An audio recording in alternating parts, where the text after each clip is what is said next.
Some local demonstrators are renewing their calls for stricter gun control legislation tonight. It's been 2 weeks since the U.S. Senate voted to put federal changes on hold indefinitely.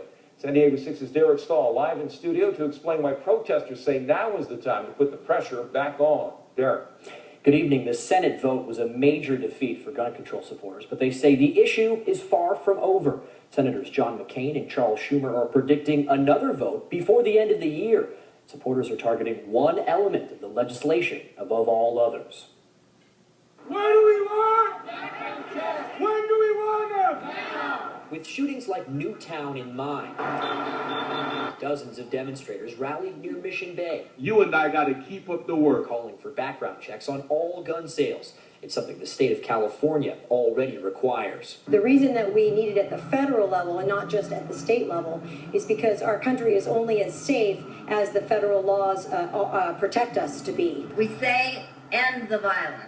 Protesters say in many states it's far too easy for criminals to buy weapons at gun shows or online. Gun owner Caleb McFarland supports background checks, but only to a degree. We should always check for a felony, but there's only so far that a gun or a background check really needs to go. John Neidert is another gun owner. He has no problem with checks that might make it harder for criminals and the mentally ill to get a gun, and he's willing to take it a step further. I'm required to have a license and take a test to drive a car.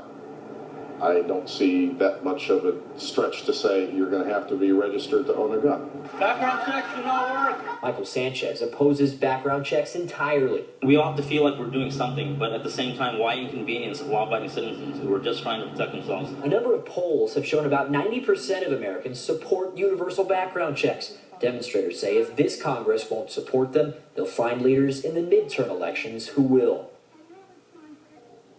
And those elections are in 2014. Advocacy groups have already started advertising campaigns in the home states of some senators who voted against the gun control legislation. A new Gallup poll says 65% of Americans think the Senate should have passed that legislation. 29% said it shouldn't have. Live in studio, Derek Stahl, San Diego 6 News. Thank you, Derek.